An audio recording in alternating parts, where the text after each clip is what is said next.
Vamos a hoy día del Padre y del Rúa, siendo asistidos, a fin de buscar siempre en ese paralelo canónico esta narración del libro de Enoc. Hoy nos toca el capítulo 34 y Mónica procede a leer.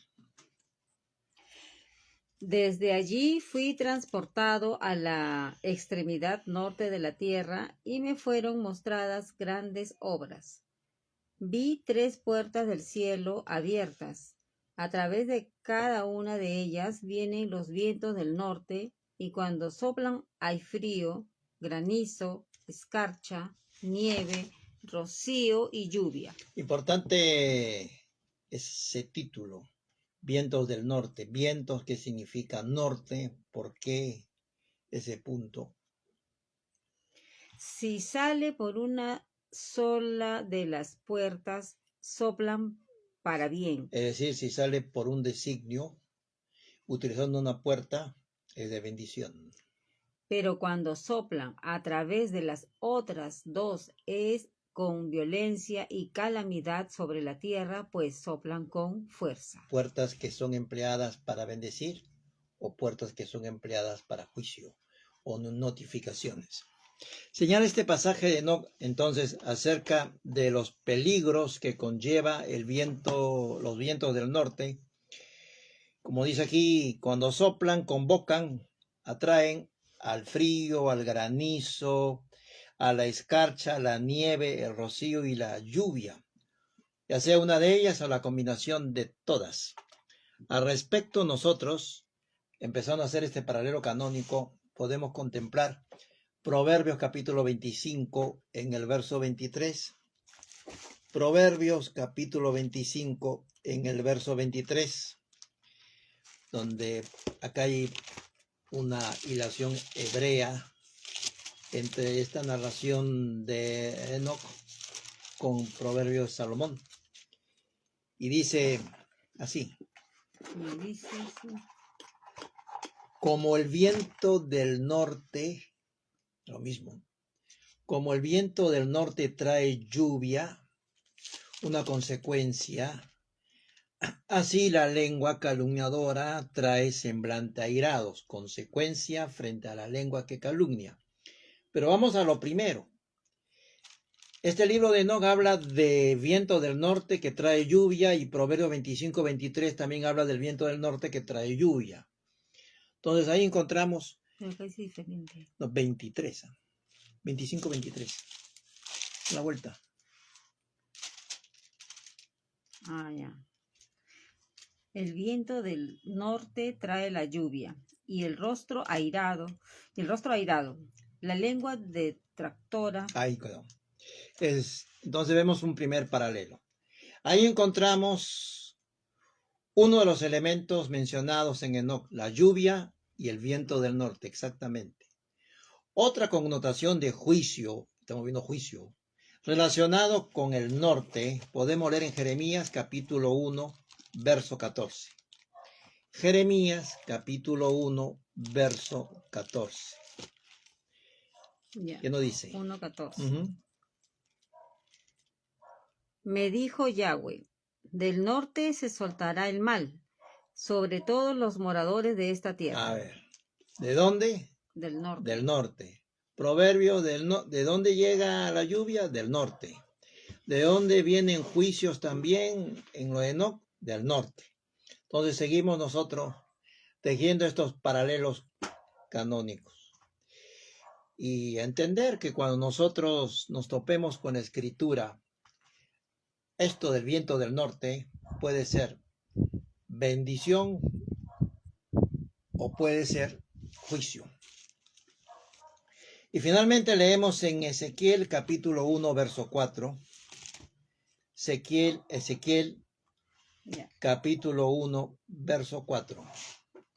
También atentos proféticamente cuando escuchemos cosas del norte o el rey del norte. El rey del norte, proféticamente hablando, en las escrituras se refiere al anticristo y lo que él va a hacer. Entonces la gente está gastándose sus energías y en apuestas permanentes sobre quién es y este es y realmente eso no interesa. lo que interesa es la agenda. En las escrituras hablan de la agenda del rey del norte, es el anticristo. Ahora sí. Miré y vi que venía del norte un viento huracanado y una gran nube, con un fuego envolvente, y alrededor de él un resplandor. En medio del fuego algo semejante al bronce refulgente. Sí, un poquito más. Un versículo más, y en ¿No? medio, ese es el 4, y en medio de todo vi la figura de 4 seres vivientes. ¿4? Ese es el 5. Bueno, un 4 más. Entonces tenemos ahí, viene del norte, ¿no? Del norte, fuego, envolvente, lluvia, juicio, igual. Entonces, acá hay una conjunción de 4 libros, Enoc, Proverbios, Jeremías y Ezequiel, hablando del norte. También se habla en Enoc 34 sobre puertas del cielo, como leyó Mónica en Enoc 34:2, vi 3 puertas del cielo. Y para no buscar, pero les puedo mencionar que en Génesis 7:11 se habla de compuertas del cielo. En Malaquías 3:10 se menciona de abrir las ventanas de los cielos. Eso tiene una connotación en el primero de Génesis, juicio, Malaquías, bendición. Apocalipsis 4:1, cerca de una puerta abierta en el cielo.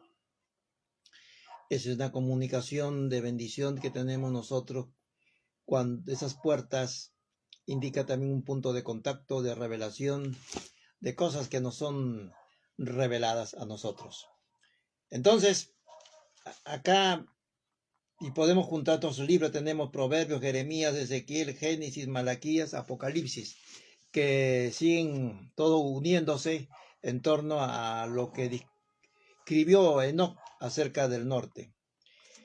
Lo que estamos viendo aquí en estas porciones de la escritura es que Yahweh ejerce su soberanía sobre la creación de la forma que él ha establecido y que desplaza, llámese granizo, lluvia, hoy que estamos viendo cómo desplaza los elementos alrededor de las ciudades, vientos y ráfagas, sacudiendo las playas europeas, inundando las calles para notificar al mundo, porque aún el mundo no entiende, pero yo creo que ya en este periodo de la historia, en este año, lo va a empezar a entender, por lo menos a sospechar de que cosas que están bastante avanzadas en torno a lo profético, y la gente dejará también de estar lanzando esos mensajes clásicos, ¿no? De inicio del año, que todo va bien, que nos vaya mejor, que lo mejor está por venir y todo lo demás, ¿no? Entonces, frente a lo que, porque la naturaleza es más fiel que los profetas o predicadores de turno, está más alineada y más exacta a lo que dice la Escritura y no a los sueños acostumbrados de esta época. Leamos Job 37:9. Fíjense, y podemos seguir sumando más libros. Miren, Job 37:9 dice: de su morada sale la tempestad, es decir, de su designio, de su voluntad, porque Él lo autoriza, porque Él lo establece. De su morada sale la tempestad y el frío. ¿De dónde? De los vientos del norte. Otra vez. Entonces vemos, si las gentes creen que pueden entender Nuevo Testamento, así llamado, sin Antiguo, es un craso error, porque se están comiendo las instrucciones para entender la profecía, y entonces si se comen las instrucciones de la simbología que entraña, ¿a dónde pues van a entender? ¿O en qué se van a basar? Leamos también en el Salmo 135:7. Salmo, a ver si a Mónica Tina. Salmo 135:7, a ver, lee. 35:7. Sí. Hace subir las nubes de los extremos de la tierra. Hace los relámpagos para la lluvia. Saca de sus depósitos los vientos. Entonces, ¿quién trae todo ello? Él hace salir los vientos de sus tesoros, él hace nacer las tempestades, hace nacer. Fíjense esto, evidentemente que acá tiene una autoría, hace nacer las tempestades de sus cámaras. Además, que ya también quedó escrito en Judas, ese libro que anteceda al Apocalipsis, en el capítulo único que tiene, creo. Así es, en los versos 14 y 15. De estos también profetizó Enoc. Entonces, en base a todo lo anterior, y en base a estos libros que se siguen sumando, Job, Salmos, Ezequiel, Jeremías, Proverbio, Génesis, Malaquías, Apocalipsis, entonces es que Judas se pronuncia y dice, de todo esto, conjunto de señales apocalípticas, todo esto se pronunció también Job. Ya, de estos también profetizó Enoc, Enoc, claro. Enoc, séptimo desde Adán, diciendo, vino el Señor con sus santas decenas de millares. Santos. Con sus santas, decenas de millares. Sí, santas. Ya sigue. Decenas de millares, para hacer juicio contra todos y dejar convictos a todos los impíos de todas sus obras impías que han hecho impíamente y de todas las cosas duras que los pecadores impíos han hablado contra él. En otras versiones dice, no, viene con sus miles de santos para ejecutar juicio contra todos. Y dice, para convencer, dice el Padre, mis juicios impíos te van a convencer de quién soy. No solamente de mi existencia, sino de quién los está ejerciendo, dice, para convencer a todos los impíos. Ya que en la Escritura no acepta el término ateo, porque es un imposible de origen, porque la nada no crea o la nada genera vida, son cosas que no pueden ser. Nosotros somos la evidencia de una causa. Entonces, si no, no estaríamos aquí. Y dice, para convencer a los impíos. Traigo juicio contra todos y para convencer a todos los impíos. Acá nadie se va a quedar sin convencerse de quién es Él. Todos los impíos y de todas sus obras impías y de todas las palabras, todas las obras impías, todos los impíos y de todas las palabras duras que han hablado contra Él, todo este tiempo hablando en contra del Creador, estableciendo leyes, manifestando una voluntad ajena al reino de los cielos, contra Él los impíos pecadores, y le agrega esa fuerza, impíos pecadores, es decir, una situación grave. En las Escrituras, a la luz de lo que hemos leído, el norte, ¿qué simboliza? Poder, el poder celestial. También, ¿qué simboliza? Porque de él brotan los juicios. Significa también norte, esa majestad. Es el norte en las Escrituras, origen de juicio y origen de revelación. Entonces, eso está claro. Adonai es sumamente didáctico con sus símbolos y nos lo da a entender. No es que estemos nosotros naufragando a ver quién es más creativo para entender o interpretar profecía. No va por ese lado. Nosotros tenemos que tomar de lo que Él nos está diciendo. Vayamos a Ezequiel capítulo 1, 4. Y fíjese, hablando de revelación, y no es imaginación mental, sino que está escrito. Dice, la gloria de Elohim va a aparecer desde el norte. Si uno lee Ezequiel 1:4, dice la Escritura. A ver. Miré y vi que venía del norte un viento huracanado. Nuevamente, venía del norte un viento huracanado. y una gran nube, con un fuego envolvente, y alrededor de él un resplandor. En medio del fuego algo semejante al bronce refulgente. Bronce refulgente, ¿no? ¿Se acuerdan ustedes de Yeshua que se presenta como bronce refulgente? Habla de esa majestad del norte, de esa voluntad que se expresa en revelación y que se expresa también en juicio. Entonces eso lo tenemos como una primera pieza. Norte, juicio, revelación, majestad, origen. Y en Jeremías 1:14. Podemos leer en Jeremías 1:14. ¿Qué dice? Me dijo Yahweh, del norte se soltará el mal sobre todos los moradores de esta tierra. Del norte nuevamente, desde su majestad, desde su trono, desde el norte, en este caso, se va a soltar. Él suelta.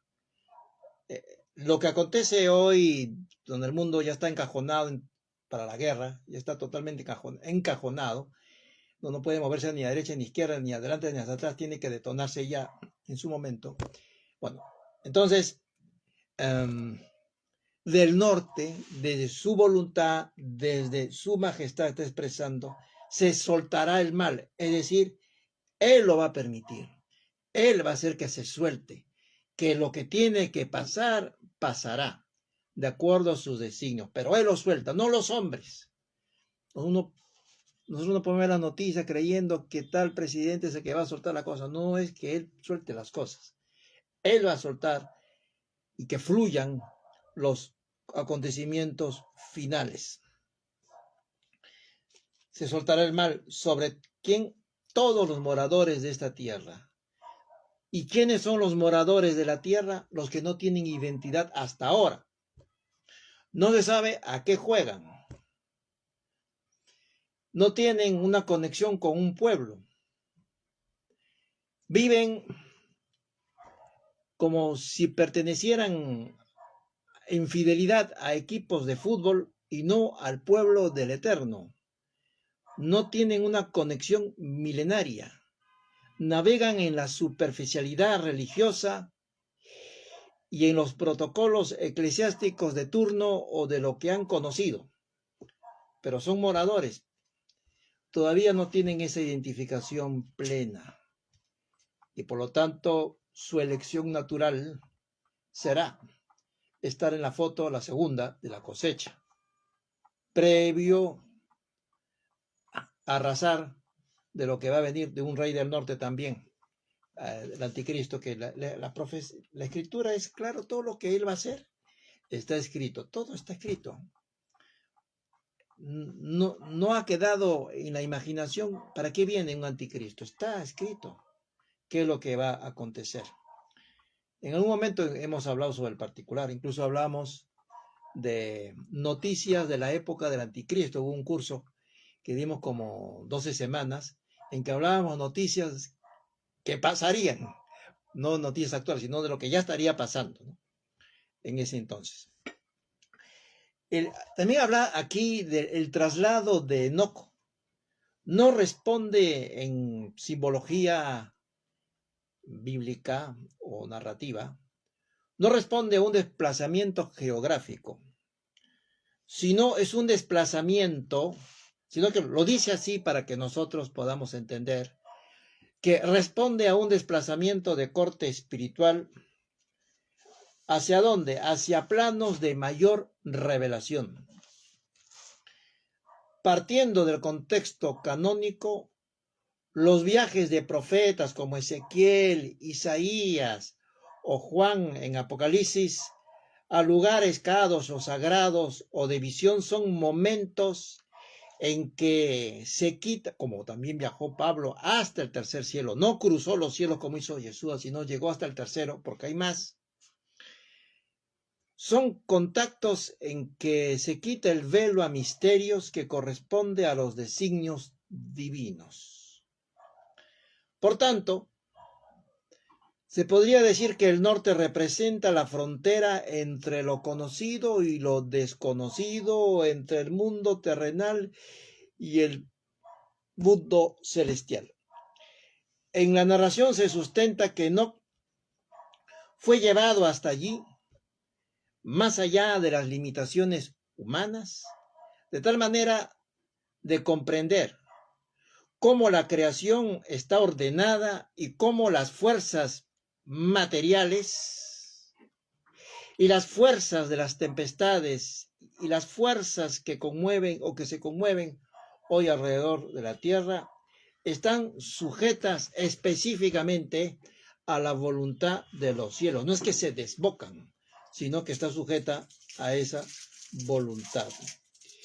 Y en la inocencia humana hablan, el hombre le tilda a ello cambio climático y no entiende que es voluntad de Yahweh. Entonces, y mientras no lo entienda, seguirá en esa danza de oscuridad. Puertas en el cielo. Connotan entonces en las Sagradas Escrituras provisión, cuando es abriré las puertas, provisión, o juicio, cae granizo, tempestad, o revelación del Supremo Hacedor. Entonces tiene esto, provisión, revelación o juicio. Cada vez que nos encontremos con puertas en el cielo, tiene este peso. Dice acá en la narración de Enoc, la primera puerta soplan vientos para bien, según narra Enoc. Representan la providencia divina, el rocío que alimenta la tierra, la lluvia que hace crecer los cultivos, el frío que purifica el aire y preserva los alimentos. Además representa la gracia de Elohim, el cuidado, y esto está escrito, lo vamos a ver al detalle, el cuidado por su creación literal. Él cuida la creación y Él cuida a su pueblo. En lo espiritual está relacionado con vida eterna también, esas puertas, vida eterna, sanidad y la paz. Las otras dos puertas son vientos que traen la violencia, que traen la calamidad, que traen granizo, la nieve intensa, la escarcha destructiva, de eso también se pronunció Job. En la Biblia, las fuerzas naturales, independientemente de los instrumentos empleados, decía al principio, independientemente de quién origina los fuegos en los bosques o quién recibe la paga por hacerlo, son elementos del juicio divino, porque Él nada escapa de su voluntad en lo que se suelta, cuando el pueblo se aparta abiertamente del Creador. Fijémonos lo que nos dice en Isaías 24:18. Vamos a ver en Isaías 24:18 acerca de ventanas.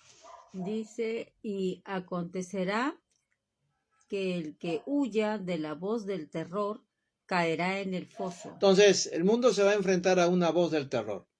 La gente va a oír esa voz.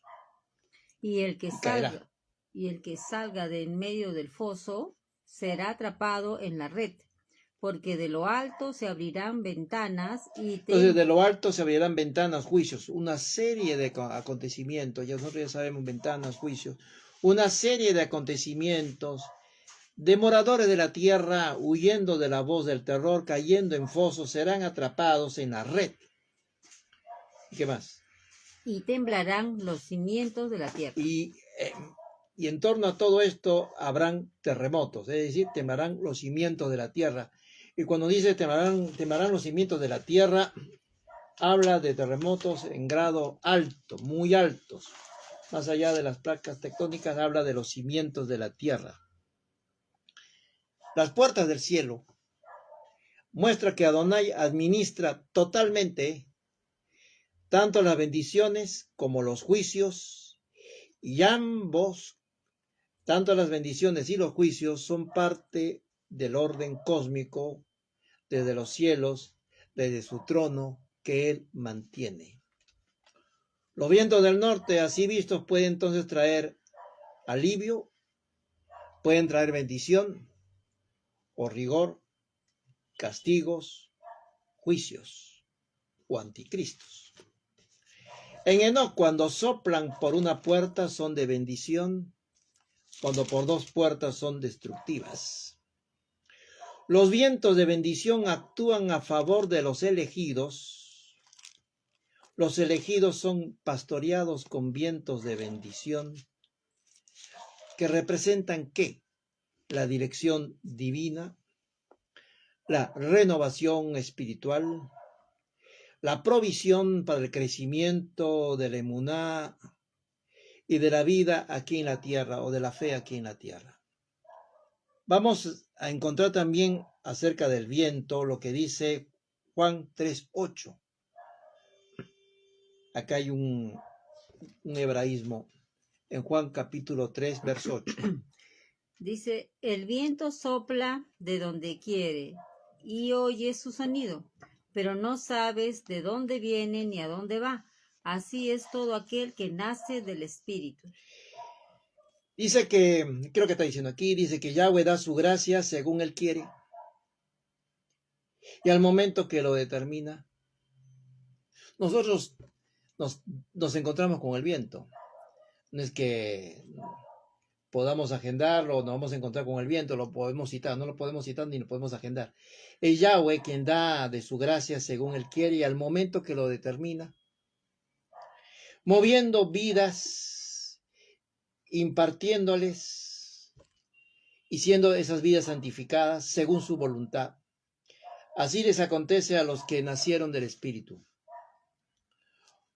Y como el viento, oiremos su voz, pero no sabemos de dónde procedió, de dónde nos habló, de dónde pronunció de su nombre, arriba, al costado, incluso audiblemente. Se da caso de que Él nos habla en ocasiones, ¿no? Y no estoy hablando en forma simbólica, sino literal.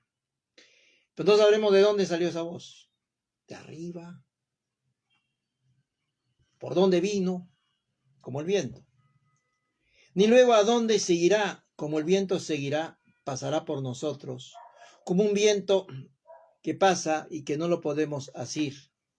Veremos las acciones, por ejemplo, de un discípulo y puede demandar nuestra atención lo que hace en el nombre de Yahweh.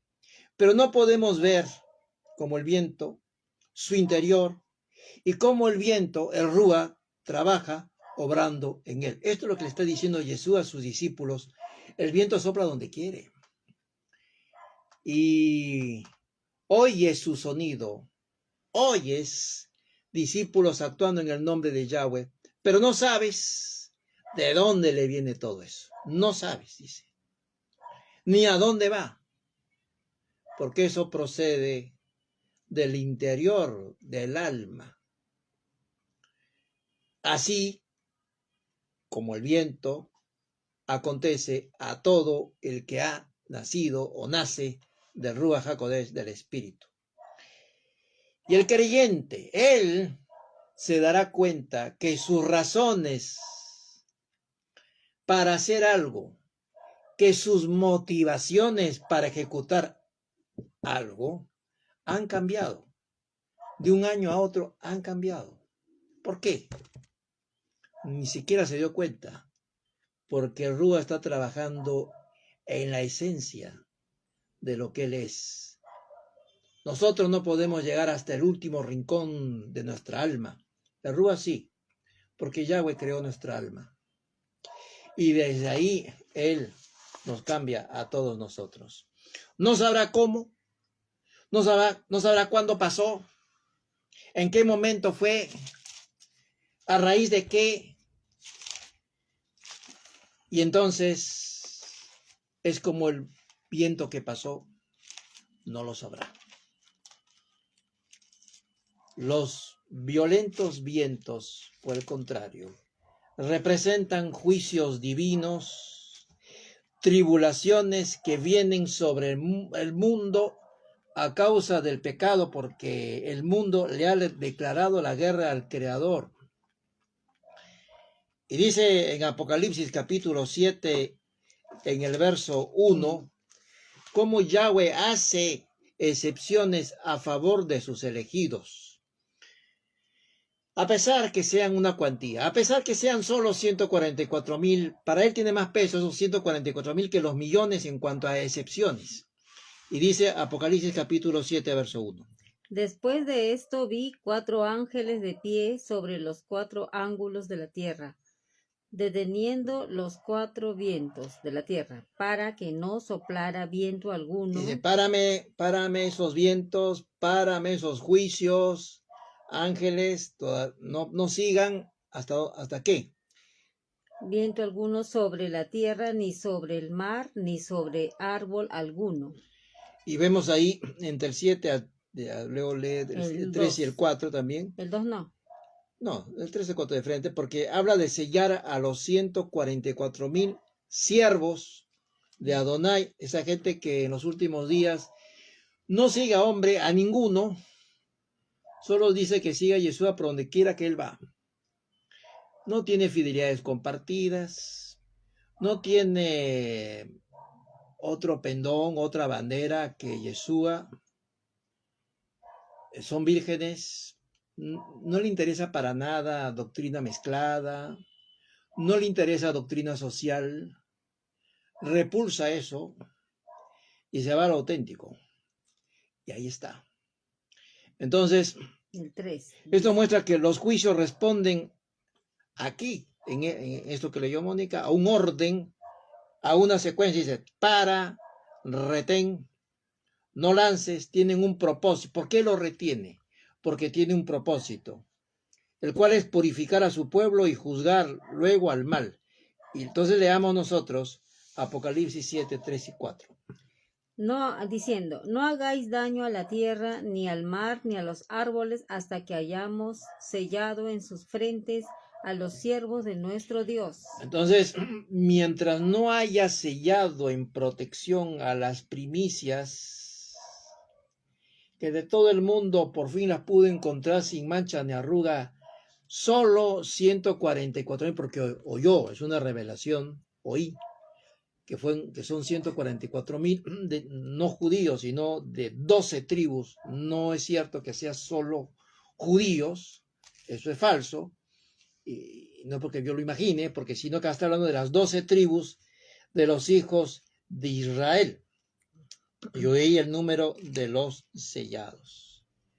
Entonces, Yahweh nos convoca a nosotros a conocer de las tribus de Israel, porque si tenemos interés en ser primicias de él, pues debemos conocerlas. Y oí el número de los sellados, 144,000 sellados de todas las tribus de los hijos de Israel. De todas, no una, de todas, porque eso ahí ha quedado ahí incrustado y dale, que son judíos, y no es así. Entonces, tales vientos también pueden representar a las fuerzas de la oscuridad, también, como hemos dicho, los reyes del norte, por ejemplo. Los vientos son juicios, incluso personificados a estos vientos destructores, no solo a nivel de la naturaleza, sino a través de gobiernos opresores con ideologías destructivas que impactan en la sociedad. Y ahí vemos nosotros que Daniel lo denuncia, que la agenda del antimesías será conculcar derechos civiles,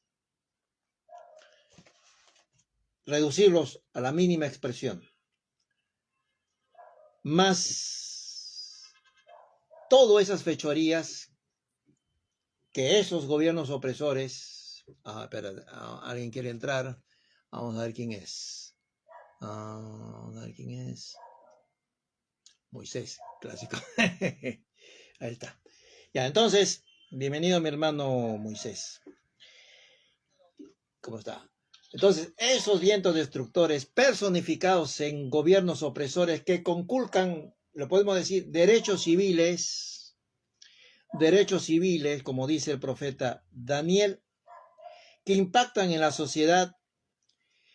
A pesar de todas esas fechorías, Nada escapa, no es que se esté escapando, nada escapa de las manos del Creador, quien los emplea para que pueda desatarse su voluntad. Las dos puertas de los vientos violentos notifican, cuando empiezan a moverse esos vientos destructores, que le están diciendo al mundo que hay un juicio inminente. Lo quieras o no lo quieras aceptar, el juicio es inminente. Eventos escatológicos descritos en Daniel, así como en el libro de Apocalipsis, entre otros. Y le están notificando con plagas, le están notificando con catástrofe, le están notificando lo que se aproxima en cumplimiento, mas Yahweh está autorizando las pruebas para refinar con el fuego a los suyos. Podemos leer en Primera de Pedro 1:7. Primera de Pedro capítulo 1, verso 7. A ver. Para que, sometida a prueba vuestra fe, mucho más preciosa que el oro. Él no se contenta con que nosotros seamos oro, quiere que sea nuestra emuná mucho más preciosa que el oro, que es resistente, pero mucho más. El cual, aunque perecedero, se prueba con fuego, sea hallada en alabanza, gloria y honra cuando sea manifestado Yeshua. Entonces, esa emuná en nosotros sea hallada para alabanza, para gloria y para honra cuando hay un tiempo, cuando sea manifestado Yeshua. Y no se va a manifestar antes de que venga esa prueba con fuego. La idea que tiene el hombre que se va a manifestar antes de las pruebas con fuego no existe. Acá también está indicando que es para ser hallados nosotros purificados, como que nos prepara para ese encuentro con Él. Ese es el sentido de la profecía. La creación no responde de manera aleatoria.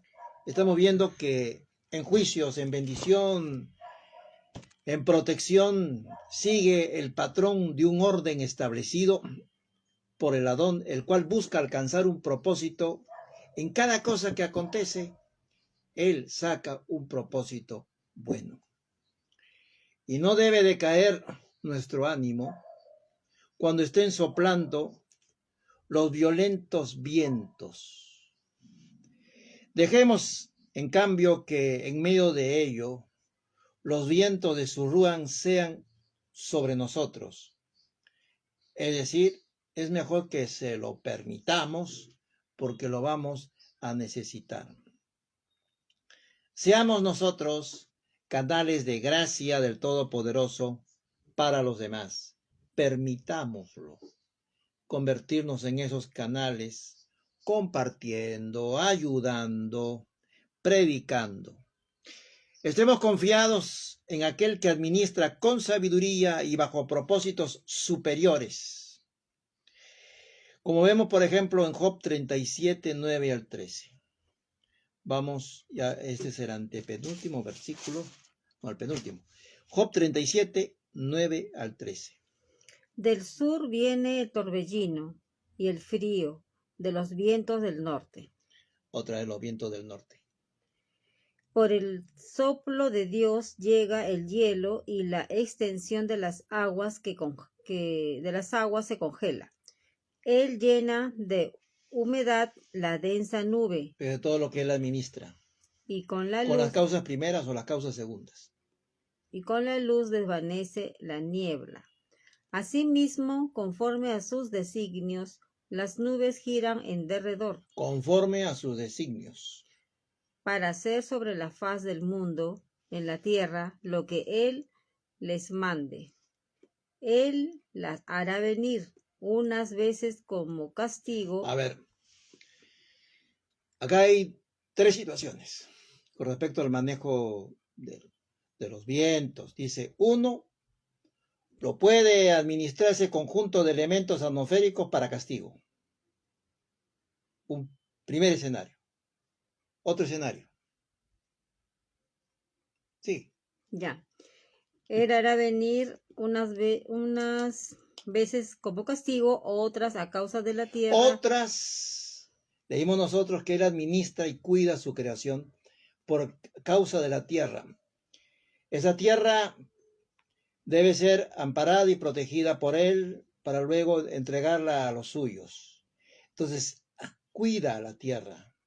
Juicios o manda sus elementos que Él gobierna a favor de la tierra y la prepara. Un segundo escenario. ¿Y un tercer escenario cuál es? Y otras por su compasión.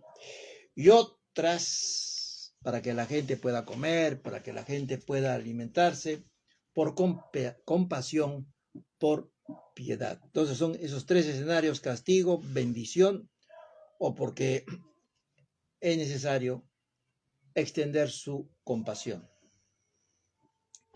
Todo lo que hace el Rey del Universo es bueno y también justo. Su justicia representa que el sufrimiento, vamos a leer al respecto a eso en el Salmo 89, 14, que el sufrimiento, decía, está autorizado o permitido para que venga un fruto.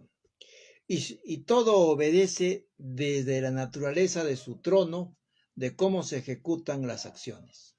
Leamos Salmo 89, 14. ¿Es el último? Sí. Justicia y derecho son el cimiento. Entonces, de por tu justicia trono. y derecho se mueve legalmente. Ese trono se mueve legalmente. Entonces, si hay violación a sus leyes que Él ha establecido, entonces se va a mover de acuerdo con derecho y a su justicia. Y eso es el cimiento, dice, de su trono. la base de su trono. Compasión y verdad La verdad con compasión van delante de su rostro. La compasión primero y la verdad. Nosotros no podemos que con la verdad arrasar a la gente, ser agrios, intemperantes, no, porque eso no es propio de su trono. Tiene que haber compasión y tiene que haber verdad. Porque si solo es verdad, verdad, verdad, verdad, y no hay compasión, es como un metal que suena, decía Pablo, no es propio de su trono. Y hay gente que actúa sin compasión, agrios, denuestran a la gente, la adjetivan mal, van al agravio personal por cuestión de la verdad y cree que eso te responde al trono. Eso está lejos del trono de Él. Si hay alguien que no se mueve con compasión, pues que regrese al kindergarten de las Escrituras porque no entendió nada. Busquemos a nuestro Adón para entender lo que acontece, no lo que acontecerá en el mundo, sino lo que acontece ya en el mundo, sin tener miedo a lo adverso que ciertamente se aproxima. Entendamos que lo que ya está pasando, no lo que pasará, sino lo que ya está pasando, responde, y tenemos que ser responsables con la gente, y tenemos que advertir a la gente. Somos centinelas en equilibrio con la Escritura, y por la compasión tenemos que estar a la altura de la historia actual en este instante, en este minuto, porque todo lo que está pasando, responde a un plan perfecto a favor de su pueblo. Y esos son los mecanismos que el Padre emplea para traer libertad a su novia, a la que estuvo buscando por tantos siglos, hasta hallar a su puñado de 144,000 primicias iniciales sin mancha ni arruga, que tendrán la responsabilidad de la descendencia de ella, como dice la Escritura, de los que ahora obedecerán los mandamientos y seguirán y tendrán el testimonio de Yeshua. Nunca hubo divorcio entre ser obediente y la fe de Yeshua, en Yeshua. Y podemos decir que lo que está pasando a nivel mundial, es ya los vientos del norte. Claro que son vientos del norte en los diferentes escenarios, pero todo para que la gente mire, paulatinamente empiece a mirar con mayor detenimiento Y nosotros tenemos que preparar a la gente para capítulos más demandantes. Porque si la gente entra así desprovista de la escritura o del entendimiento, no van a poder soportar o no se van a poder mantenerse a la altura de la demanda. Entonces, agradecer a los hermanos, voy a despedirme de la gente del Facebook que han estado presentes. Muchas gracias y esperamos verlos la próxima semana, si así Yahweh lo permite.